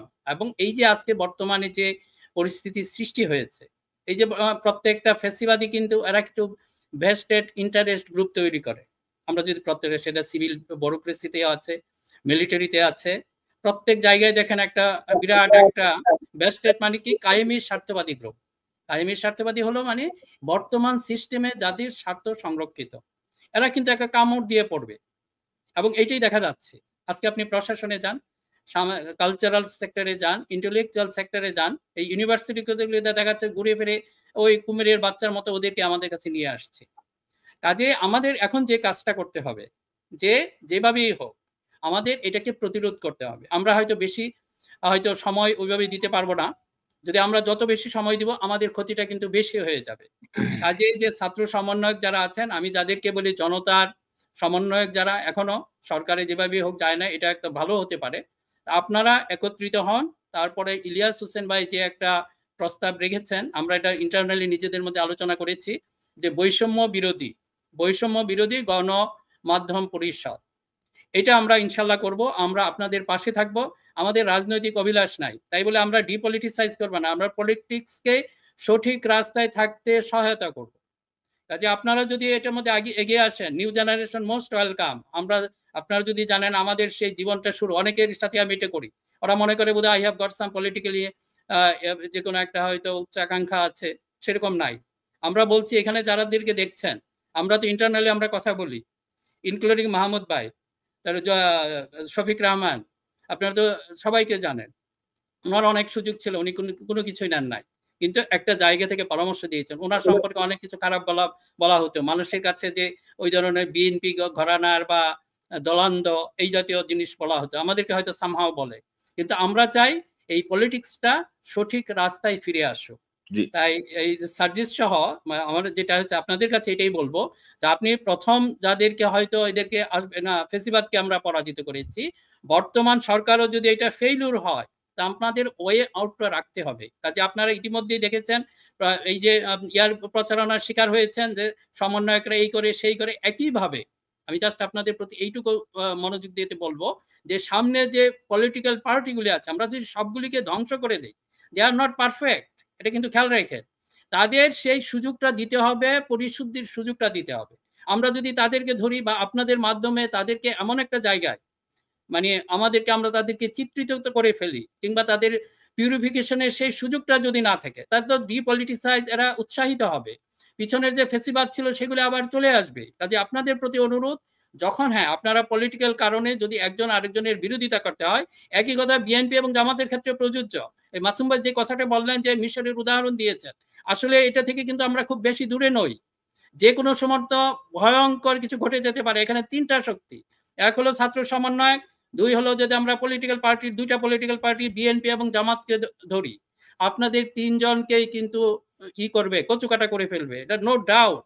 এদেরকে আপনারা হলেন প্রথম শত্রু। কাজেই নিজেদের ভিতরে আমরা আমাদের জায়গা থেকে আপনাদেরকে এটার একটা অনুরোধ করব, যে আপনারা যেন এই সুযোগটা বাইরে কাউকে দিবেন না। আর কনক ভাই যদি আমাকে পরে সুযোগ দেন, আমি ওই যে গণমাধ্যম পরিষদ নিয়ে একটু কথা বলতে চাচ্ছি, আমার কিছু আবেদন আছে। আমরা আসবো আপনার কাছে, 1 ঘন্টা হয়ে গেছে, বাট আমাদের আরো 2-3টা প্রসঙ্গ আছে। যেহেতু সার্জিসকে পেলাম, আমার মনে হয় যে প্রসঙ্গগুলো নিয়ে আমি আলোচনা করে ফেলি। এবং সার্জিস, আমি যখন আপনাদের বক্তব্য শুনি, আমি আমাকে আপনাদের বয়সে ভাবি, এবং ভাবি যে আপনাদের বয়সে, মানে ওই বয়সে আমি এগুলো ভাবতামও না, জানতামও না। মাশাআল্লাহ, you are very much matured, এবং আপনারা যেভাবে বলেন, আপনাদের যে ভাবনার যে গভীরতা আমরা দেখি, তাতে আমরা খুবই আশাবাদী হই যে ভবিষ্যৎ বাংলাদেশ বা সবকিছু মিলিয়ে। তো সার্জিস, আমাদের ইন্তিকাব মঞ্চ থেকে অভিযোগ করা হলো যে কেন আপনারা মাহমুদুর রহমান আসছে এটা খবর পেয়ে ওনাকে স্বাগত জানালেন না, ওনার জন্য কোর্টে আপনারা গেলেন না, বা এখন পর্যন্ত আপনারা একটা ফেসবুকে স্ট্যাটাসও দেন নাই। এটা কি আপনাদের কি কারণটা কি পেছনে কি কোনো কারণ আছে? কোনো জাস্ট সংক্ষেপে যদি একটু আমাকে অ্যাড্রেস করে, যেহেতু উনি অভিযোগটা উত্থাপন করেছেন। আচ্ছা দেখুন, প্রথম কথা আমার জায়গা যেটি মনে হয় আসলে যে আমরা সচরাচর রাজনীতিবিদদের যে চরিত্রটি দেখে এসেছি, সেই চরিত্র থেকে আমরা বের হতে চাই, সে চেষ্টাটি আমাদের সবসময় আছে। আমি যদি আমার কথা এক্ষেত্রে বলি, বা আমাদের অধিকাংশই আমরা এই চিন্তাটি করি সবসময় যে আমরা আজকে যেই পথে আসলে এসেছি, আমরা কিন্তু আজকে থেকে ২ মাস বা ৩ মাস আগে এটা কল্পনাও করিনি যে আমরা এই পথটিতে আসবো, কিংবা বাংলাদেশে এমন একটি অবস্থা তৈরি হবে। এবং আমরা যে অভিজ্ঞতাগুলোর মধ্য দিয়ে যাচ্ছি, এই অভিজ্ঞতাগুলো কিন্তু আমরা জীবনের ১ম ফেস করছি আসলে। আমি যখন মাহমুদুর ভাই দেশে আসলেন এবং তিনি দেশ থেকে আসলে আত্মসমর্পণের জন্য আসলেন, ততটুকু পর্যন্ত আমি আসলে কয়েকটি জায়গায় ছিলাম। আমার এটি আসলে দুঃখের সাথে বলতে হয় যে স্বাস্থ্য মন্ত্রণালয় কিংবা অন্তর্বর্তীকালীন যে কিংবা এই যে আমাদের অন্তর্বর্তীকালীন সরকারের যেটি রয়েছে, স্বাস্থ্য মন্ত্রণালয়ের স্বাস্থ্য উপদেষ্টা কিংবা স্বাস্থ্যের সাথে সংশ্লিষ্ট যারা রয়েছে আসলে, তাদের যেভাবে কাজ করার কথা আমার শহীদ পরিবারকে নিয়ে, আমার আহত ভাই বোনদেরকে নিয়ে, হসপিটালে যারা শুয়ে রয়েছে তাদেরকে নিয়ে, সেই কাজটি তারা করছেন না। মানে যতটুকু করা উচিত ততটুকু তারা তাদের জায়গা থেকে করছেন না। যত অ্যাক্টিভলি করা উচিত ততটুকু করছেন না। আমরা আমাদের জায়গা থেকে বিভিন্ন কোম্পানির সাথে যোগাযোগ করি, যাদের ওই রেপুটেশন টুকু রয়েছে, মানুষের সাথে ভালোভাবে মানুষের সাথে কাজ করা, মানুষের জন্য কাজ করার অভিজ্ঞতাটুকু রয়েছে, তাদের সাথে ব্যক্তিগতভাবে যোগাযোগ করি। তাদের থেকে একটা ফান্ড নিয়ে আমরা হসপিটালে ছুটে যাচ্ছি। সেই জায়গা থেকে আমি চিটাগং এ গিয়েছি, ঢাকার বাইরে বিভিন্ন জায়গায় সিএমএইচ এ এখনো ২০০ জন এমন রোগী রয়েছেন যাদেরকে আসলে তাদের সারা জীবন এই আহত যে ক্ষতটি সেটি নিয়ে সাফার করতে হবে। সেই জায়গাগুলোতে যখন আমরা ছুটে যাচ্ছি, আমার চোখে এটি পড়েনি, এটি আমার সীমাবদ্ধতা, এটি অবশ্যই আমি স্বীকার করছি। যেকোনো সীমাবদ্ধতা স্বীকার করতে গিয়ে আসলে আমি নিজে অনেক ছোট হয়ে যাবো, এটি আমি মনে করি না। বরং আমার এই মানসিকতাটুকু আছে কিনা যে আমি সেটি স্বীকার করছি, এবং সেটি স্বীকার করে পরবর্তীতে সেটি যেন আবার না হয় রিপিটেশন, সেটিতে কাজ করার আমার মানসিকতা আছে কিনা। আমার জায়গা থেকে মনে হয় যে এটি আমাদের রয়েছে, এবং সংশোধনের দ্বারটি সবসময় উন্মুক্ত আছে বলেই আমরা নতুন যে প্রজন্ম, সেই প্রজন্মের চাহিদা অনুযায়ী কাজ করার এবং তাদের সমর্থনটি পাচ্ছি। সেই জায়গা থেকে আমি ওই নিউজটি আসলে তখন জানতাম না যখন তিনি এসেছেন, এবং জেনেছি আসলে আমার জায়গা থেকে যদি বলি যে যখন আসলে তিনি আত্মসমর্পণ করলেন এবং প্রাথমিকভাবে প্রথমবার জামিনটা পেয়েও তাকে ওই জামিনটা, আমরা ভেবেছিলাম যে প্রথমবারই তিনি ওই জামিনটা পেয়ে যাবেন, কিন্তু যখন পেলেন না এবং এটা খুব ভালোভাবে সোশ্যাল মিডিয়া আসা শুরু করলো, তখন প্রথম আমার চোখে পড়েছে। এরপরেই আমি আমার দায়িত্বশীল জায়গা থেকে এটি চিন্তা করেছিলাম যে এই প্ল্যাটফর্মের একজন হিসেবেও তো কোনো নির্দিষ্ট সরকারের দায়িত্বে না থাকি, প্ল্যাটফর্মের একজন দায়িত্বশীলের জায়গা থেকে আমাদের যারা প্রতিনিধি রয়েছে সরকারের জায়গায়, তাদেরকে কিংবা যে জায়গাগুলোতে আমাদের মনে নক করা প্রয়োজন, সেই জায়গায় আমরা নক করেছি। তারা তাদের জায়গায় বলেছে পরের দিন হয়ে যাবে। মানে এই চিত্রটি দেখে আমাদের যেটি মনে পড়েছিল ডিবি অফিসে আমাদের যে ঘটনা ৬ দিনের, প্রথম দিন যখন নিয়ে গেল, সেদিন নিয়ে যাওয়ার পরে দ্বিতীয় দিন সকালে বলছে আজকে তোমাদেরকে ছেড়ে দেওয়া হবে, তোমরা তোমাদের গার্ডিয়ান ডাকো। আমাদের গার্ডিয়ান আসলো সকাল 11টায়, রাত 12টা পর্যন্ত আমাদের গার্ডিয়ানকে বসিয়ে রাখা হয়েছে, দেয় নাই। দ্বিতীয় দিন, তৃতীয় দিন, চতুর্থ দিন, পঞ্চম দিন, ষষ্ঠ দিন, প্রত্যেক দিন একই কাজ করা হয়েছে। সেম জিনিসটির কি আমরা জানি না এরকম কোন রিপিটেশন এখানে হতে যাবে কিনা, যে দ্বিতীয় দিনও এই বিষয়টি হয়নি। বলা হয়েছে যে এটি হয়ে যাবে আসলে, কারণ আমরা তো দেখেছি, একটু আগে বললাম যে এরকম অসংখ্য মানুষ রয়েছে যারা আসলে এই জায়গাটিতে জামিন পাওয়ার যোগ্য নয় কিন্তু পেয়ে যাচ্ছে। সেই জায়গায় আমরা যখন আবারও সেই জিনিসটি রিপিটেশন দেখলাম, আমরা আমাদের জায়গা থেকে বলে দিয়েছি যে এই এক্সকিউজ দেখা, বিভিন্ন উদাহরণ দেওয়া, বিভিন্ন ফাঁকফোকর দেখানো, এগুলো বন্ধ করেন। আপনাদের বুঝতে হবে কোনটা আসলে করা উচিত, কোনটা করা উচিত না। আপনারা যদি এখনো ফিতার দৌরাত্ম্য দেখান, সেটি ছাত্র সমাজ আসলে ভাই যেটি আসলে বললেন যে সোশ্যাল মিডিয়ার জায়গা থেকে, আমি আসলে এই বিষয়ে আপনার সাথে একমত প্রকাশ করতেই পারি যে যে কোনো অন্যায়ের বিপক্ষে আমাদের সবসময় অবস্থান। তো সেই জায়গায় আমরা অন্তত এই জায়গায় সোশ্যাল মিডিয়া থেকে আমাদের এই কথাটি আমাদের জায়গা থেকে তুলে ধরতে পারতাম, এবং আমরা আমাদের জায়গায় আমরা মনে করি যে এই কাজটি আমরা আসলে করতে পারি, সেই কাজটি আমরা আমাদের জায়গা থেকে করবো।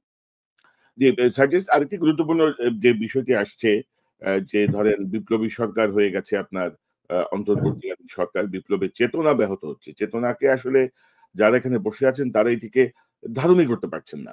এবং আমি জাস্ট আপনাকে ছোট একটা ক্লিপ দেখাই, তাহলে আমার মনে হয় একটু আমাদের আলোচনাটায় জাস্ট ছোট্ট একটা ক্লিপ আমি যদি আপনাকে দেখাই, ডক্টর ইউনূসের শপথের একটা ক্লিপ যদি দেখাই। আমি সংবিধানের রক্ষণ সমর্থন ও নিরাপত্তা বিধান করিব। অর্থাৎ আপনি সংবিধানের সংরক্ষণ, রক্ষণ, নিরাপত্তা বিধান করবেন। তো এই সংবিধানে তারপরে ২ মাস শেষ। এই সংবিধানে বলা আছে ৯০ দিন পরে নির্বাচন। দিবেন নির্বাচন আপনি? তো আপনি যে শপথটা নিলেন, এই যে শপথটা পাঠ করলেন, এটা তো শপথ। তো আমার মনে হয় যে সার্জিস ৩ মাস এখন আপনার এটা কিন্তু আলোচনা প্রয়োজন আমরা পরে আলোচনা করব। কিন্তু এই যে ৯০ দিনের আগেই আমাদের একটা ওয়ে আউট করা, যে বিপ্লবী সরকারে আমরা কনভার্ট হওয়া, এই চুপ্পু বা অন্যান্য যা কিছু আছে এগুলো থেকে আমাদের মুক্ত হওয়া খুব জরুরি। না হলে এই বিপ্লব ব্যাহত হবে। ১৮ বছর ধরে যারা সুবিধা নিয়েছেন, এরকম ১৮ জন যদি উপদেষ্টা মণ্ডলীতে থাকেন, তাদেরকে দিয়ে কাজ হবে না। ব্রতী আপা, বেলা আপাদেরকে দিয়ে কিছু হবে না। নূরজাহান বেগম কিন্তু আমি খুঁজেই বেড়াচ্ছি। স্বাস্থ্য অবস্থা শেষ। ওই যে গান আছে না, নূরজাহান, নূরজাহান সিন্ধু নদীতে ভেসে, এইটা গাইতে হবে এখন। উনি কোথায়? ওনার কি ভূমিকা? কোথায় উনি? মেডিকেল সেক্টর শেষ। এই যে চিকিৎসা হচ্ছে না, ওনার দায় নাই? অবশ্যই ওনার দায় আছে। সব আওয়ামী লীগের লোকজন বসা আছে। তারা এই ছাত্রদের প্রতি সহমর্মী হবে ওইভাবে? হবে না। তো আরেকটা যেটি কথা, এই যে ধরেন আমরা গতকাল দেখলাম যে মায়ের ডাকের তুলির বাসায় তার বড় ভাইকে গ্রেপ্তার করা হয়েছে এবং আইএসপিআর একটি বিবৃতি দিয়েছে যে ২০১৬ সালে নাকি তার বিরুদ্ধে কি ছিল না ছিল ইত্যাদি। তো আমার কেন যেন মনে হচ্ছে জেনারেল ওয়াকার সহ সেনাবাহিনীর যে ভূমিকা তার প্রতি আমরা শ্রদ্ধাশীল। এখনো মনে রাখতে হবে হাসিনার অনুগত বাহিনী এখনো শক্তিশালী সেনাবাহিনীর ভেতরে। বিভিন্ন নিউজ মিডিয়ায় হস্তক্ষেপ করা। এনটিএমসি কি পরিবর্তন হয়েছে? হয় নাই। এনটিএমসি যে কাজগুলো করতে সেই কাজগুলোই অব্যাহত আছে। বিভিন্ন জায়গায় অনেক কিছু আছে। তো সেই জায়গাগুলোয় আমি আপনাদেরকে বলব যে সতর্কতার সাথে আরো বলিষ্ঠভাবে আপনাদের ভূমিকা রাখুন। কারণ আমাদের কাছে অনেক খবরই আসে যেগুলো ভালো ঠেকছে না আরকি। ভালো ঠেকছে না। আমার মনে হয় যে এই জায়গাটা জাস্ট এই দুটো বিষয় আপনাকে বললাম। আপনার জাস্ট সংক্ষিপ্ত একটা মন্তব্য দিয়ে আমরা ইলিয়াসের কাছে যাব। আমার জায়গা থেকে আপনাদেরকে শুধু একটি কথাই বলি। বিগত ১৬ বছরে বিশেষ করে আমরা বিশ্ববিদ্যালয়ে পড়াশোনা শুরু করেছি ২০১৭ সালে। এরপর থেকে আমরা এমন একটি কালচারের ভিতর দিয়ে আমাদেরকে যেতে বাধ্য করা হয়েছে, যেই কালচারটি হচ্ছে যা বলছে তার সাথে একাত্মতা ঘোষণা করা, সহমত বলা, যদি আপনি না বলেন তাহলে আপনাকে ট্যাগ দেয়া, অথবা চুপচাপ একদম মুখে স্টেপ দিয়ে একদম চুপ করে বসে থাকা। এমন একটি কালচারের মধ্যে দিয়ে আমরা বড় হয়েছি।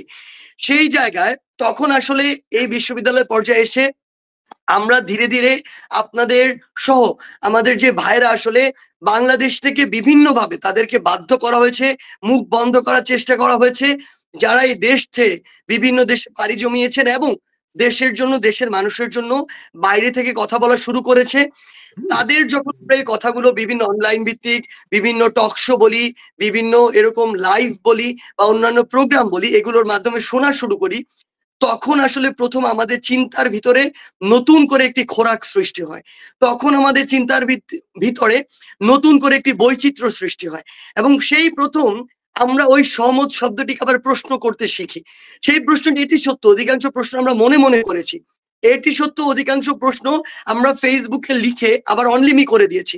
এটিও সত্য যে অধিকাংশ প্রশ্ন আমরা বলতে গিয়ে থেমে গিয়েছি, কিন্তু সবচেয়ে বড় কথা আমরা ওই প্রশ্নটি করা শুরু করেছি, হোক যে কোনো ফরম্যাটে।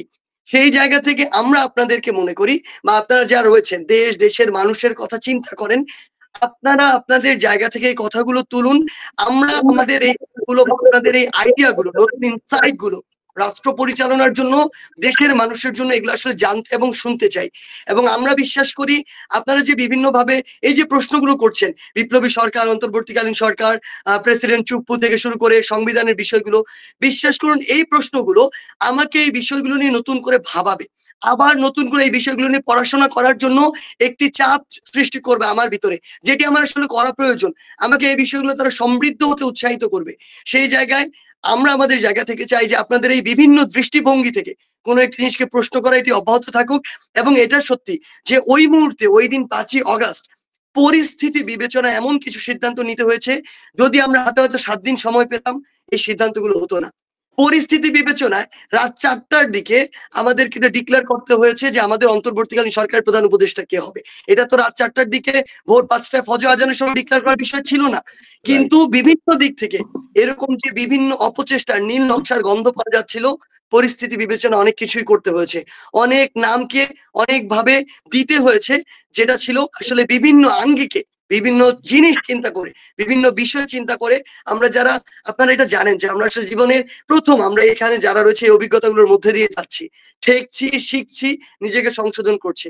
তো এই জায়গাগুলো থেকে আমরা আপনাদেরকে অনুরোধ করব, আপনারা আপনাদের জায়গাগুলোতে এই কাজগুলো অব্যাহত রাখুন। আমরা আমাদের জায়গা থেকে সর্বোচ্চ চেষ্টা করে যাব এই দেশের জন্য, এই দেশের মানুষের জন্য, আমার বাংলাদেশের পতাকার মানচিত্রের জন্য। সার্জিস, আমরা যারা কাজ করছি ধরেন বিদেশ থেকে আমেরিকা, আমি প্রায় 10 বছর তো হয়ে গেল নির্বাসনে। আমি 9 মাস জেলে ছিলাম, আমেরিকায় আসছি প্রায় 9 বছর চলছে। তো ধরেন এর মধ্যে ধরেন আমার ছোট বোনকে অ্যারেস্ট করছে, আমার সম্পত্তি গ্রাস করছে, বহু রকমের কিছু করেছে। কিন্তু আমাদের কাজের মূল জায়গাটা হচ্ছে আমার দেশ। আমার দেশকে ভালোবেসেই সবকিছু করা। না হলে আমরা অন্যভাবে অনেক কিছু করতে পারতাম। মানে সেই অনেক সুযোগ ছিল। আপনি জানেন যে ফ্যাসিবাদ নানাভাবে গ্রাস করার চেষ্টা করে। তো আমি চাই যে আপনারা যেন ব্যর্থ না হন। কারণ এই ব্যর্থতা আর বুকের রক্ত আমরা চাই না আরকি। আর মানুষ আহত হোক, মানুষ কষ্ট পাক আমরা চাই না। আপনাদের এই বিপ্লবটা যেন সক্রিয় থাকে। সেনাবাহিনীর যে ভূমিকা, মানে আমি ডক্টর ইউনূস এবং জেনারেল ওয়াকার দুজনকে এখন পর্যন্ত সর্বোচ্চ শ্রদ্ধার আসনে রেখে ব্ল্যাংক চেক দিতে চাই যে তারা যে ভূমিকায় ছিলেন সে ভূমিকার প্রতি আমাদের শ্রদ্ধা এবং সমর্থন এখনো আছে। তবে সেটি কয়দিন থাকবে, কয়দিন আমরা এটা কিন্তু আনলিমিটেড টাইমের জন্য দেওয়া হয়নি। মানে আমরা তাদের কার্যক্রম পর্যবেক্ষণ করছি। কারণ তারা যতই মহান হন তারা এই দেশেরই মানুষ। এই দেশের উপরে তাদের কোনো তাদেরকে স্থান দেওয়ার কোনো সুযোগ নাই। ইলিয়াস, আপনার কাছ থেকে শুনি। আপনি অনেকক্ষণ ধরে শুনছেন। সার্জিসের সঙ্গে অনেক কথা শুনলেন। মিনার ভাই, শরীফ এবং মাসুম মাহবুব আলোচনা করলেন। আপনার কাছ থেকে আপনার অভিমত একটু জানি আমরা।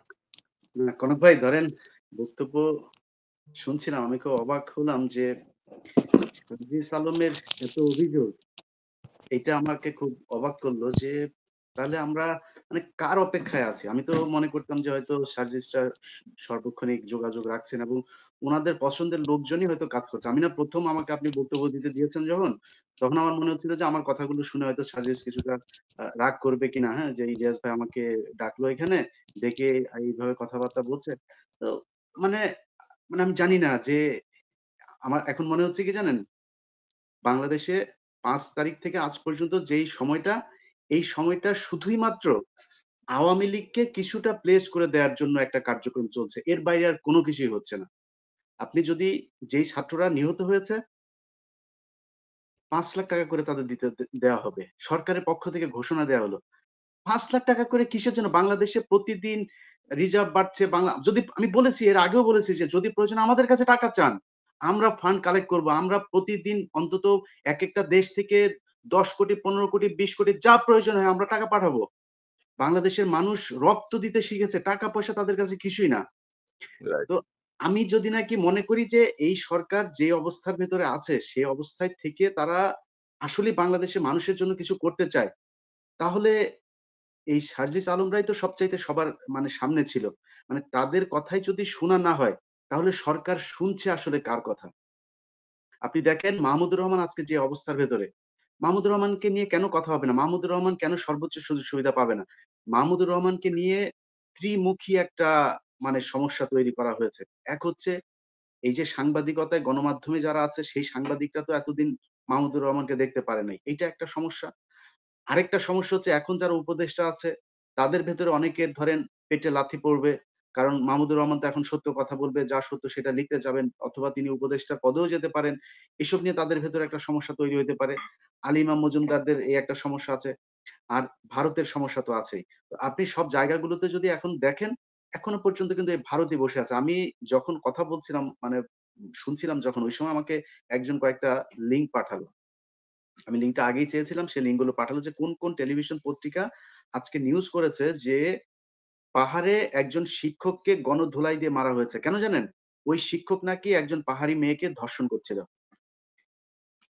আমি এখন পর্যন্ত সময় টেলিভিশন আর হচ্ছে কালবেলা এই ২ টা নিউজের লিঙ্ক দেখলাম।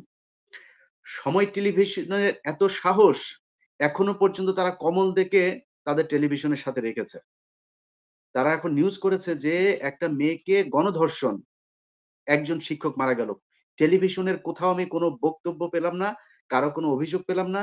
ওই শিক্ষকের পরিবার কিংবা ধর্ষিতার পরিবার কারো কোনো অভিযোগ নাই। কতগুলো পাহাড়ি চাকমা তারা মানে পাহাড়িরা তারা মারছে। এই পাহাড়ে যারা মানে উদ্বাস্তুর মতো যারা এখানে বিভিন্ন সময় এসে ঢুকে পড়ে তারপরে এখন নিজেদেরকে আদিবাসী, তারপরে বাংলাদেশী মনে করছে। তারা আদিবাসীও না, উপজাতীয় না, বাংলাদেশীও না। এরা এখানে এসেছিল, এদেরকে ওইখান থেকে তাড়ায় দিতে হবে। যত দ্রুত তাড়ানো যাবে পাহাড় তত দ্রুত স্বাভাবিক হবে। তারা আজকে তাকে গণধোলাই দিয়ে মেরেছে। আমাকে যে লিঙ্কটা পাঠিয়েছে সে ওইখানে থাকে। সে বলছে যে ভাই এই শিক্ষক অত্যন্ত সম্মানিত একজন মানুষ, সে এই পাহাড়িদের বিরুদ্ধে কথাবার্তা বলতো, পাহাড়ি যে বাংলাদেশিরা যারা ওখানে আছে তাদের বিভিন্ন অধিকার নিয়ে তিনি কাজ করতেন। তাকে গণধোলাই দিয়ে আজকে মারা হয়েছে। বাংলাদেশের টেলিভিশন আজকে নিউজ করেছে যে ধর্ষণের দায়ে গণধোলাই দিয়ে তাকে হত্যা করা হয়েছে। এটা হচ্ছে আমাদের গণমাধ্যম। এর কারণ কি? এর কারণ হচ্ছে কালবেলা এখনো সন্তোষ চালাচ্ছে। এই সময় টেলিভিশন এখন রয়ের দ্বারা পরিচালিত হচ্ছে। এই কারণে এইসব সংবাদ হচ্ছে। এখন আমি তো আর আমার পক্ষে তো আর সব বিষয় নিয়ে কথা বলা উচিতও না, কথা বলা সম্ভবও না। আমি মনে করি গণমাধ্যম ঠিক হওয়া সবার আগে প্রয়োজন। এবং উইদিন ১ সপ্তাহের ভেতরে আমি মনে করি আমাদের ফোর্স কাজ করতে হবে। আমাদের সংগঠনের পক্ষ থেকে আমাদের সাথে আমার এই বক্তব্য যারা শুনছেন, আমরা প্রয়োজনে আমি ফেসবুকে একটা গ্রুপই তৈরি করব।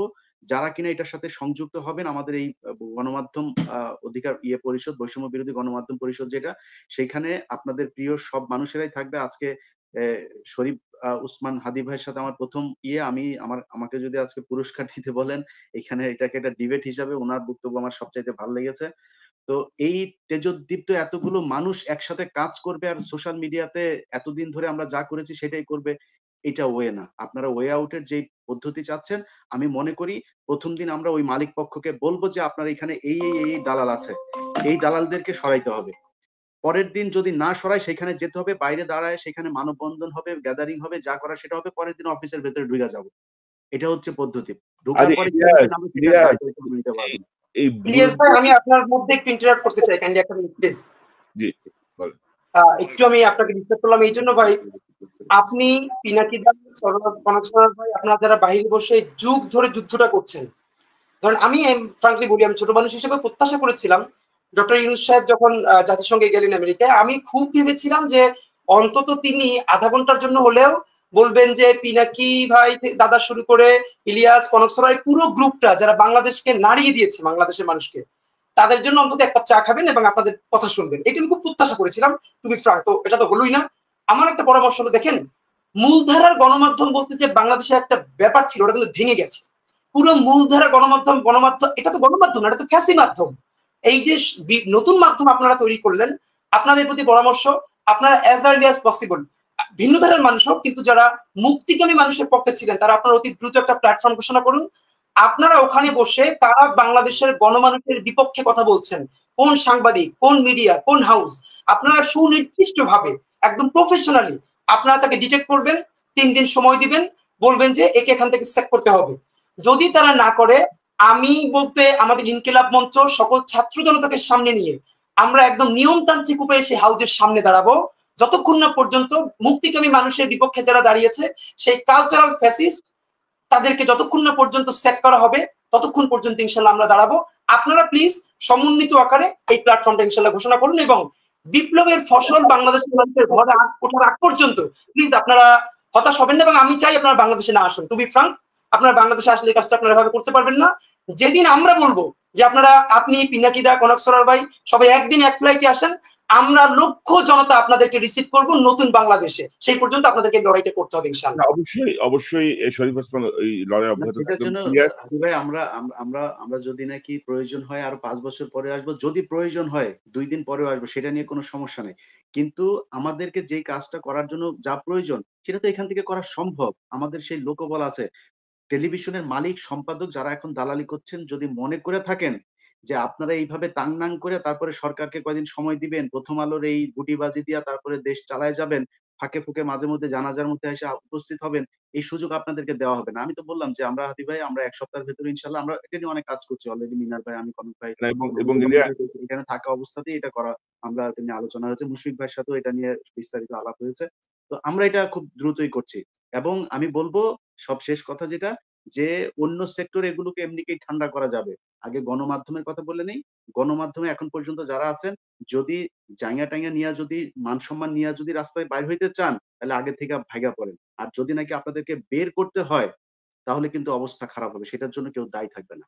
আর যদি আমরা এটা করব দেখে যদি কেউ আবার এখানে সুশীলগিরি মারাইতে আসেন না, এটা আইন শৃঙ্খলা হোক আর যেই হোক, যেই অথরিটি হোক, মারাইতে আসেন না, আমরা কিন্তু এখনো নিউ ইয়র্কে আছি। এটা মাথায় রাখতে হবে। সো এত ফাল পাড়ার কিছু নাই। আমরা যা চাই সেটা ন্যায্য জিনিস চাই। জনগণ যেটা চায় সেটা চায়। এবং আমি সবচাইতে সবার আগে যেটা বলব যে এই যে যারা এখনো আহত নিহত আছে তাদের পরিপূর্ণ ট্রিটমেন্ট হচ্ছে না। এখনো পর্যন্ত হচ্ছে না। আমি কালকে আমার যে পত্রিকা নতুন করে চালু করছি বাংলা এডিশন, সেখান থেকে আমি একজনকে পঙ্গু হাসপাতালে পাঠিয়েছিলাম। অনেক মানুষ এখনো পর্যন্ত অনেক মানুষ এই জায়গায় এই ইয়েতে আছে। তো এটা তো হইতে পারে না। যারা জীবন দিবে তারা ইলিয়াস, এই আমি করলো। বলছিলাম যে নূরজাহান বেগম নামে জনৈক মহিলাকে স্বাস্থ্যের দায়িত্ব দেয়া আছে। যে স্বাস্থ্যের শ বুঝে না, স্বাস্থ্য বানানো জানে কিনা আমার সন্দেহ আছে।